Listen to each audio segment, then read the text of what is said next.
There 2 weeks into the season in practice? And Yeah, prep? yeah, I do, because we're still practicing pretty much the same. So yeah, I do.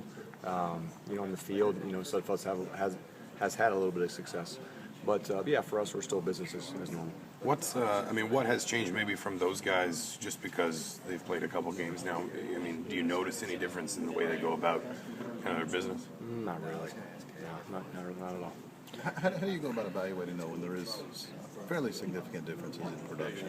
I mean, Nate was clearly better than Trey this past game. Yeah, Nate's had some good series his first couple games. Obviously that plays a lot into it.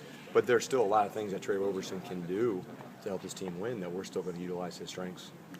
I think Coach Wilson said last night on the radio show that he looks at the defensive structures you guys are going to be playing against and says he thinks there's more of a chance that'll play into Trey's strengths as opposed to the first two games. I mean, do you see that the same thing? I mean, do you see defenses down the line and you say, okay, well, there'll be a chance that Trey's going to have more of an impact because of that? Yeah, and hopefully in every single game it'll be that way.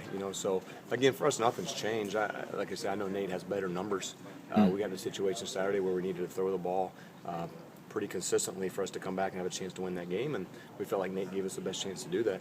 But moving forward, for us, it's still, like I say, business as normal, and we're going to find a way to find ways Trey can help us win, find plays Nate, and potentially Cam if we need him. What have you liked about Nate just the last couple of weeks? I mean, what's just stood out to you in just terms of just what he's done on the field? Yeah, I mean, he's made a lot of plays. He's completing his passes. As a coach, though, the one negative jumps out is just those two interceptions. The one for a 6 against Indiana State, and then just the one last week. Those are what we think about the most. But Nate's done a good job. He's moved the team down the field. He's managed the offense really well. Like I said, completing a lot of his passes.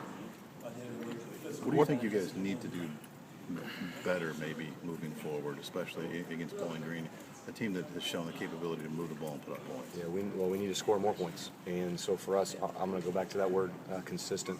And we need to play extremely consistent and score every time we have the ball. Saturday we put our team behind the 8 ball by going 3 and out, and we punted, and then we got stopped on 4th down, and next time it's 17-0. So we can't do that. We can't put our team behind the 8 ball. We need to score every single time. What led to that? I mean, just kind of going back, I think able to review it. Just a lack of execution. Nothing else. Nothing. They didn't do anything different. We just simply didn't execute. How much of a sense of urgency is there when you look at the schedule on the whole? Navy was a winnable game. Bowling Green is a winnable game. There are some really tough road games coming up. How important it is for Indiana to get this one? They're all important, and we think we can win them all. So I don't know that one's any more than the other, but because this is the next game, this is an extremely important game for us, and we need to win. We need to win them all. We expect to win them all. Bowling Green, was a top defense in the MAC last year. I think top 10 nationally statistically.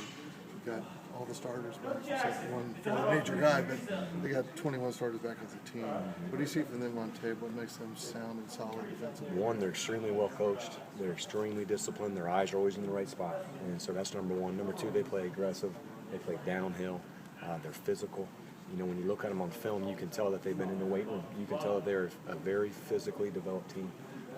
They play hard. They're playing with confidence. So they are as good of a defense as we will face this entire season. With Missouri and then Penn State, these guys are as good as anybody. Coach, how important is it to get back to the balanced offense you had against Indiana State, where it kind of went one-sided against Navy? Yeah, I think that'll be important, and that'll be important every week. You always want to establish the run. Like Coach Wilson says, you need to be able to run it when you have to run it and throw it when you have to throw it. That's, to us, what balance means. And so, yeah, we're looking for that every single week, and because that's a big part of our game plan. With Shane specifically, how have you seen his role kind of change from the time he got here to now? Quite a bit, and I think more just because one, he's growing up, he's learning more, he's physically stronger, he's doing a lot more for us. So we expect a lot from Shane. He's a playmaker for us, and he's a guy that we need to get the ball in his hands as many times as possible. And he seems to be one of the more emotional, outgoing guys. I mean, how much does that affect everyone around him? A lot. Again, he is an emotional leader. He does a great job of that. But when we get him going, he gets a bounce and step that helps everybody else. What were your first impressions of him when you came here and when he came here? He was undersized, and quite honestly, he didn't know a lot about playing receiver. He was just a high school wingback that just ran some toss sweeps. So for him to learn this technique, learn how to run routes, play with his hands, he's come a long way in those regards. How many receivers do you feel that you guys have right now who can make plays to help you win games? At least 6. and then 7 or 8 potentially, but at least 6 for sure. Feel really good about.